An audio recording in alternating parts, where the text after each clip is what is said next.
Welcome to the Success Journey Show. Let's travel together through the lives of individuals on the road to success. Hey, what's going on, travelers? It's Ricky Venters, and you see Marlon Madden, and we're back with you for another season of the Success Journey Show. What's going on, guys? How are you doing? What's good, Marlon? Oh, man, Rick, you know I'm excited, right? We took a long layoff. We went from December, January. We're doing some other ventures that we're getting into that we'll get into while we're talking to these guys. And hey, we're here. Our first show after the new year. So it's definitely, my blood's pumping and everything like that. Yeah, no, it's exciting, man. It's really exciting just to be back and just doing this. It felt like a minute ago, man. I haven't even been in any of the programs, doing any of the editing. You know, I was playing around with it last night. I was like, dang, I got to get my swing back. You know, get stuff going. But it's all good. We get right back on it. But so tell me, man. You know, we already started recording a couple of episodes for this season, and just like we left off, man, episodes are going to be amazing. But we want to just really just go back and just talk about the whole reason why we're doing this show. But not also why we're doing this show, but how has it impacted us over this last year that we've been doing it? So, yeah, Marlon, why don't you share a little bit? You know, for me, Rick, a lot of times it's like when, I'm a coach for my son's basketball team. And by teaching, you go back to your fundamentals. You know what I'm saying? So by me teaching the kids like, hey, you got to rip, you but swipe. Those are things that you're playing, when you're playing, I don't really practice swipe and rip and all those stuff. Yeah. But it's fundamental to you playing basketball. Maybe I just do it subconsciously, but now I have to be more intentional of doing it because those are an important part of basketball, not to get my ball stolen when I'm playing. So it's just like this show, there's some things that we do subconsciously, in my space, the finance, real estate, and just being motivated, that sometimes by talking to these guys, I'm just like, oh man, I need to add this into my regiment in order to make me a better, a well-rounded person. So just talking to these guys from last year and looking at the growth of these guys, because we had our 1-year anniversary on the 5th of December, 2019. It was very eye-opening. And then some of the guys were going to get back on the show to actually show their growth. And when you call, you keep up with these guests and you talk to them, you're like, oh, wow, these guys have grown since the first time we talked to them. So it's very eye-opening, and it's also motivated for me to keep trucking and keep doing what I'm doing. Yeah. No, it's good, man. I tell you, man, I'm in this year so far, I'm glad we did what we did last year in terms of just talking to all these individuals about their stories, about their journeys. And, even though I've been through some highs and lows on my journey so far, I would say that last year, having the opportunity to experience other people's stories helps me even right now in my story. Yes. And what I mean by that is that this year, man, has hit me hard so far. The first few weeks, man, starting in January. I don't know if I even share all, even with Marlon at the same point. But it's just like the goals that I was going after, everything I was trying to do, all this different stuff. It is like it came to a screeching halt, and I'm just like, dang, man, like I worked so hard to build up to a certain point. Worked so hard trying to get this done, this in order, that in order, and then bam, like one thing starts going, one thing goes wrong. And then it's just like a domino effect. All right, this is going wrong, this is going wrong, this is going wrong. And you're like, man, like, how am I going to make it through this thing, man? And I went through the whole cycle of like, dang, like, am I doing the right stuff? Am I focusing enough? Should I be doing some more things in different areas? Do I need to work harder? Do I need to work smarter? Do I even have it in me to make it happen? Like all the different questions, man, that people, what happened, people will question themselves as they're going through these difficult times. And really, I'm at a point now, I'm not even going to say I'm at a point now where I'm just like, yo, everything is great. Motivating myself, I motivate other people. I tell other people, this is what you got to do. And I still do that. But every single day, I have to decide to keep pushing. Yes. Like, every single day I get up, like I have to make a conscious decision to be like, you know what? I have to keep pushing. Like, yo, I got a new day. I got to give it all I got. I don't know what's going to come out of today. I don't know what great things. I don't know what other bad things they're going to happen. But I need to keep pushing no matter what. I got to keep pushing, and that's like one of the hardest things for me to do. Because you say you say, you know, I keep grinding, can't stop, I keep grinding. But when you keep getting hit like over and over and over, it's like, dang, man, do I want to get up for another punch? Should I stay down? Should I just stay down? Wait for the bell, you know? Look at your corner. Yeah, look at your corner like, throw the towel, man. What's going on? Yeah, throw the towel. Like, let's go. Throw the towel, man. I was done. I can't even see. Hold your fingers up. Let me take a Somebody's going to call this thing, man. Come on, let's go. Yeah. But, yeah, so it's like, yo, every single morning, man, some morning I'm ripped out of my sleep. Like, yo, man, you got to get to work. You got stuff to do. Some nights I'm wrestling, like, yo, am I going to be able to get this done, that done? These dreams that I have for me, my family, am I going to be able to achieve them? You know, there's so many different things. And I'm talking in a perspective, and my wife had to put it in a perspective, like, yo, like, what is your problem? Like, you're not down and out. You know, this is not, you know. You're not a loser, guy. Yeah. You know, it's like, I still love you. Good. You know, you're like, yo, my family, you know, just stuff like that, you know. And she's like, yo, you're good. But it's just the goals and the things that I have, things that I want to obtain, things I want to do in life. They really push me, man. That's my drive and motivation, right? So going back to the whole podcast and success journey, like I'm living this journey with everybody, you know. Marlon's living a journey with everybody. We're going through it, trying to make things happen. Have some wins, have some losses. But at the end of the day, just remembering that it is a journey, you know. Yeah. And in that journey, you should experience it all, you know. Yeah. Because I know that at some point, could be tomorrow, could be the next day. I don't know when it's going to break. I don't know, but when it does, these are the stories, and this is the time right here that's fortifying me and getting me strong, so that when those next things come, which are going to be bigger and bigger, no matter how much you grow, the problem's going to get even bigger. You know, you're able to reflect back on the situation you're in now. Just keep growing up that. Yeah. So that's where I'm at. Yeah, I'm telling you, Rick, you know, and about May, June, July timeframe, what we've been working on, hopefully it comes to fruition. And we could break it to some of these people on here. Just talk about even that journey, you know what I'm saying? Of just going through that. You know, for me, and I'm gonna try to be a transparent. That's what I'm doing this year. Try to be a transparent. A lot of times while we're going through our journey, we sometimes don't even share what we're really, you know, giving them an overview.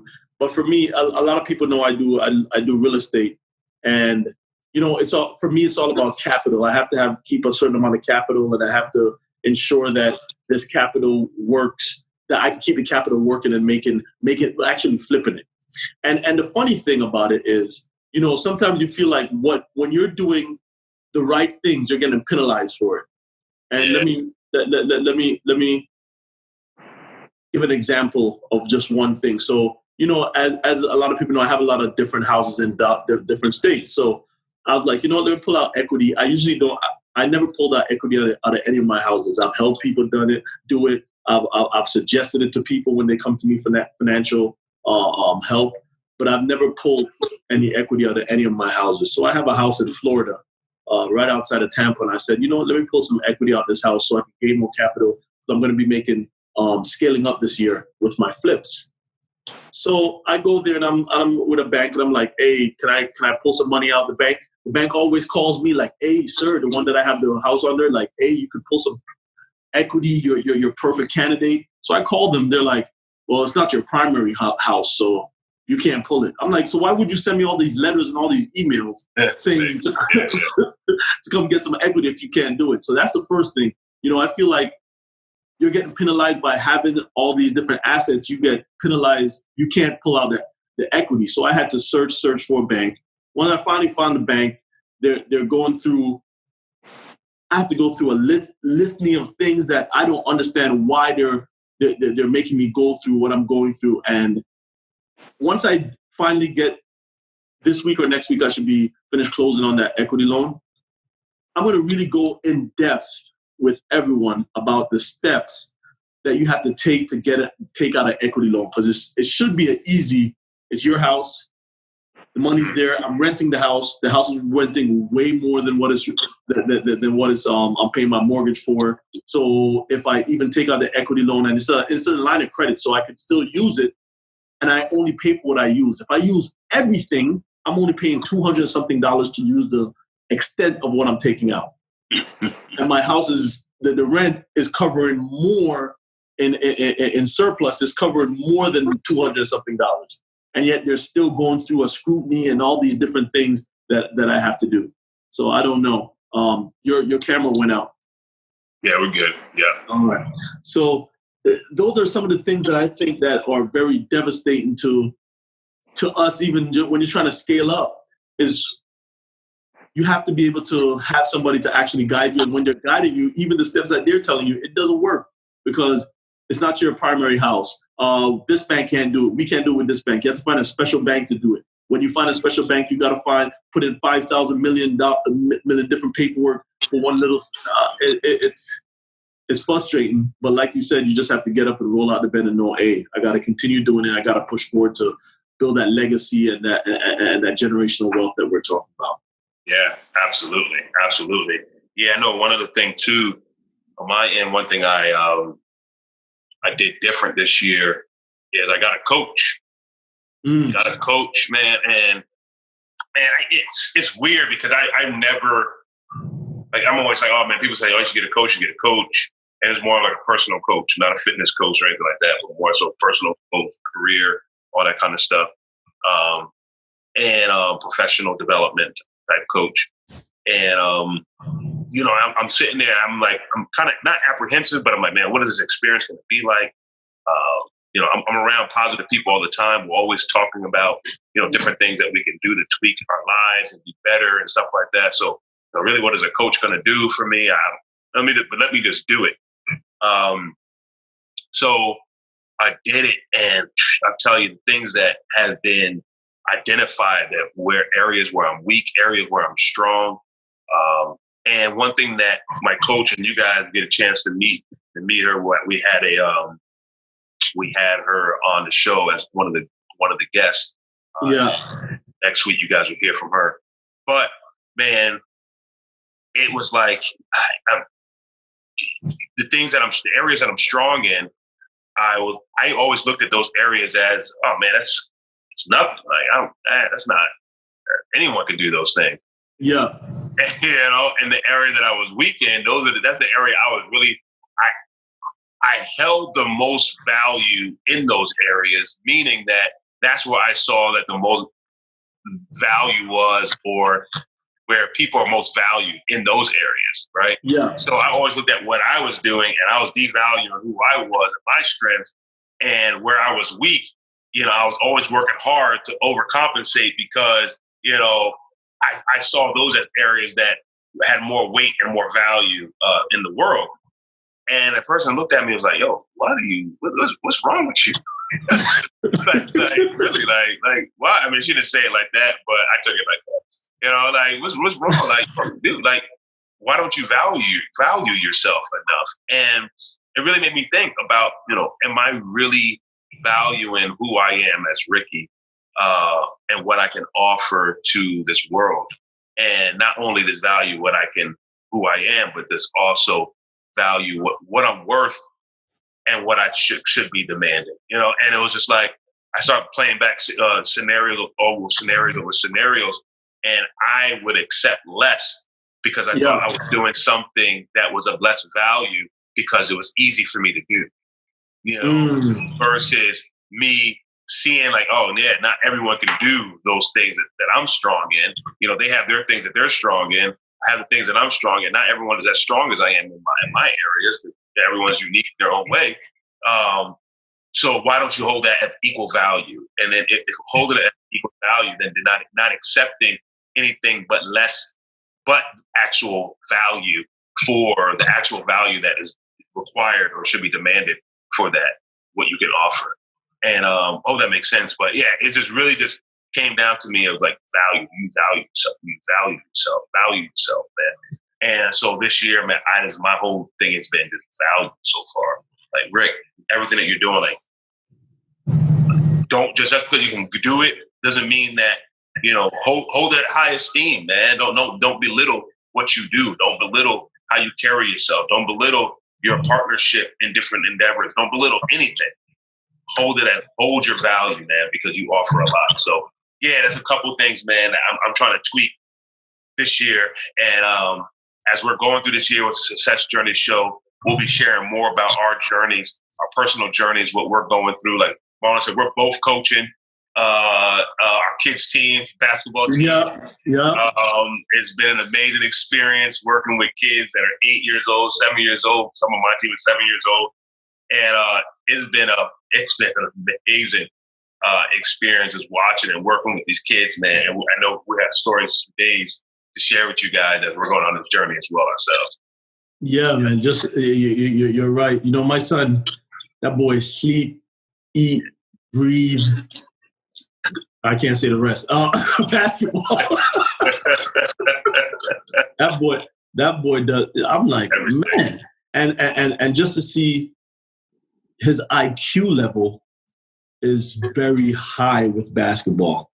And I'm like, okay. And, he told his teacher the other day, and, I don't know if you heard me tell him at church, he told his teacher, he was like, hey, teacher was like, hey, what you want to be when you grow up? He goes, I'm going to be in the NBA. And, the teacher called me and was like, yeah, we're talking about his plan B. I'm not going to give him a plan B. But you know what happens? Let's look at Kobe, right?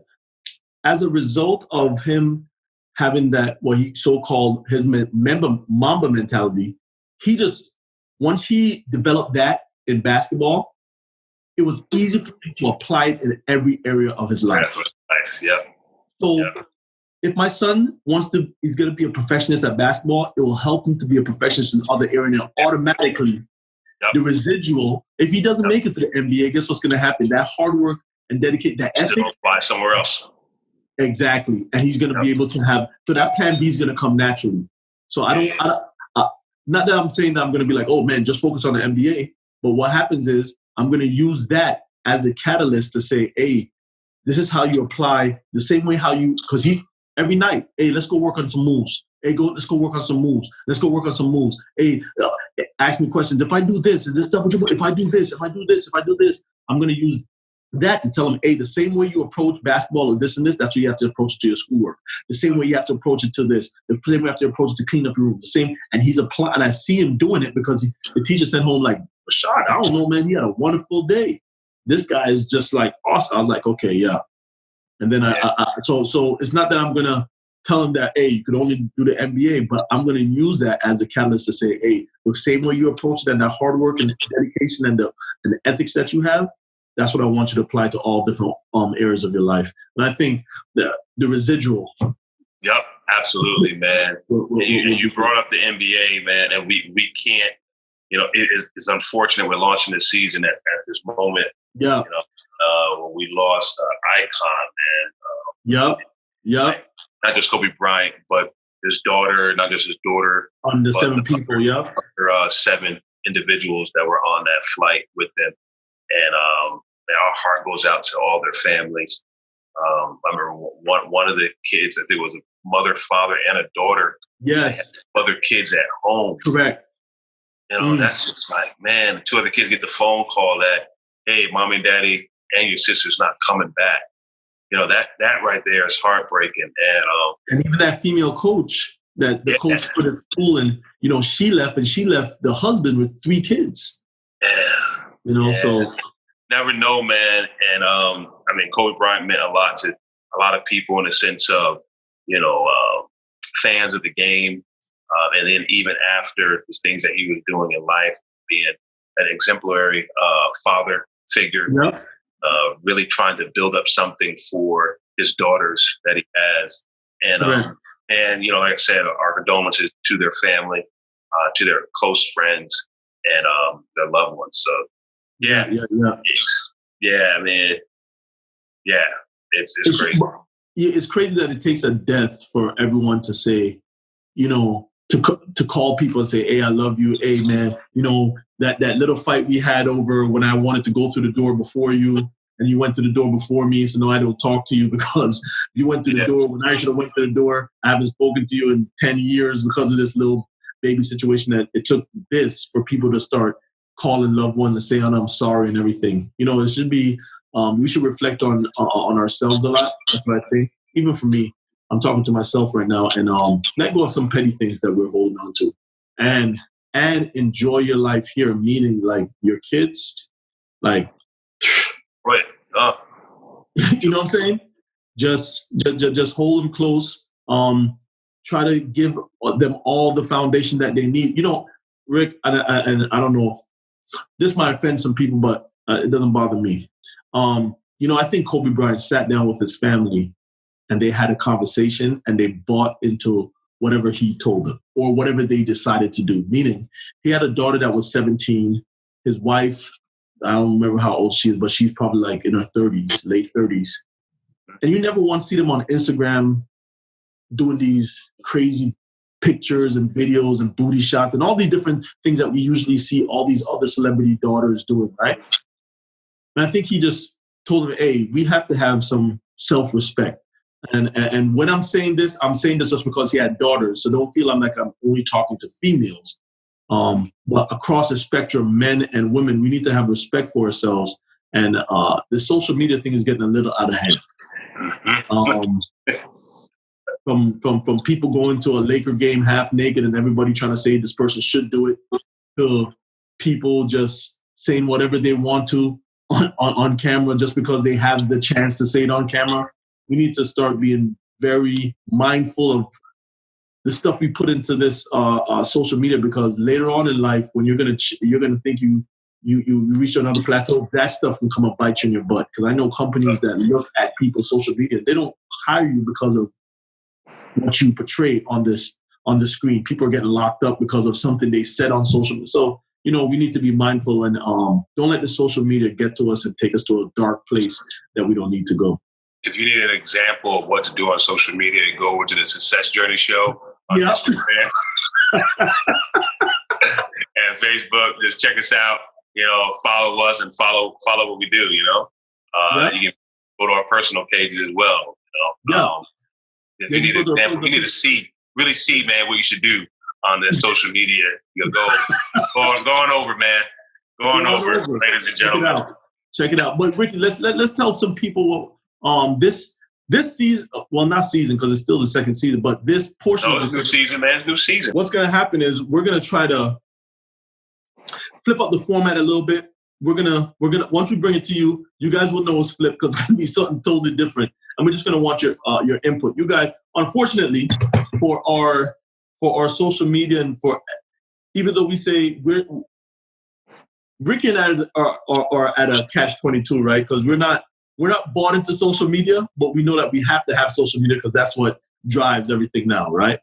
So we need you guys to get on there, like, subscribe, leave us some comments, and tell us, hey, if I want to see this, I want to see that, this is really helping me out. And even if you want to see us do some things that you think would be appealing or do more for our audience, go ahead and just suggest it to us. We're not ashamed of grabbing somebody's idea. We'll even shout you out on the show like, hey, man, Donovan Jr. said to do this.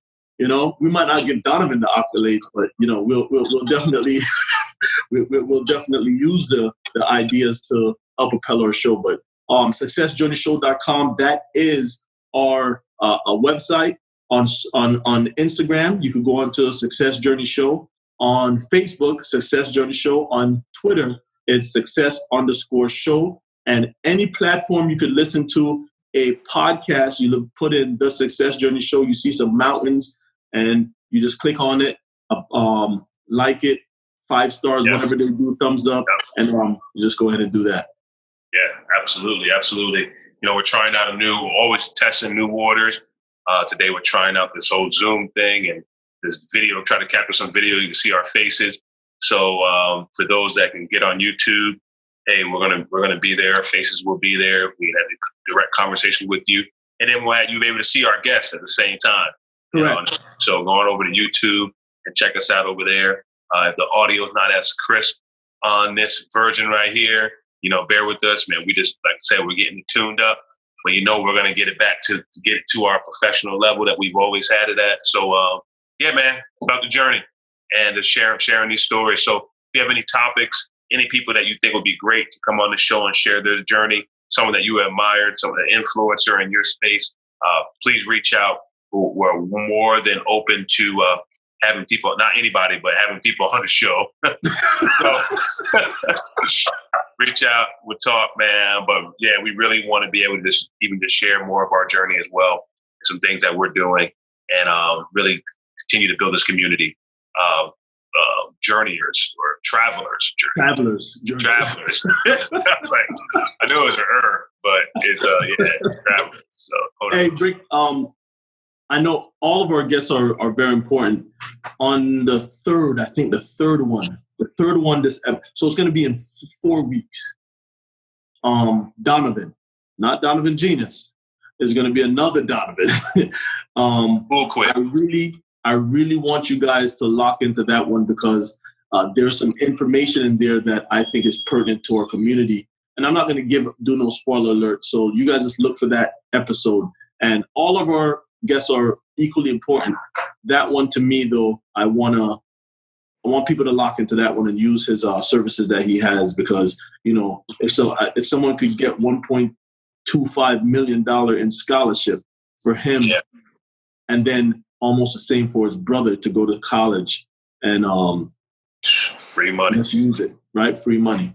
Yep. So that's it, man. We will catch you guys on episode number 2 of season 3. Already season 3, man. Season 3 of the Success Journey Show. Man, we love you, and we can't wait to get back with you guys again next week. The same time, same place on the Success Journey Show. All right, everyone. Peace. One love. You've been listening to The Success Journey Show, where your dreams, drive, determination, and diligence are the foundation to success. For more information, check out thesuccessjourneyshow.com. The Journey Squad is here helping you to your destination.